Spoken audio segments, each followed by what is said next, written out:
So hello guys and welcome to Tech Tricks tutorial. Today we're going to talk about how to fix Monopoly Go error. So it's a step-by-step guide to follow easily, and don't forget to hit the like and subscribe button. So let's get right into it. So basically there has been a new error that has been coming up lately.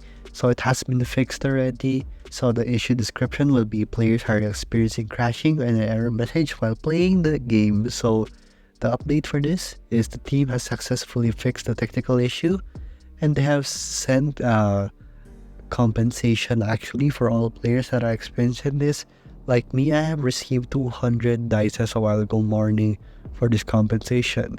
So the only thing you have to do basically is just go to your App Store and Play Store, search for Monopoly Go, and basically update it to the latest version. If it hasn't been updated yet, I recommend you to update it very nice right now, since it is a new update. It will give you a compensation within 24 hours.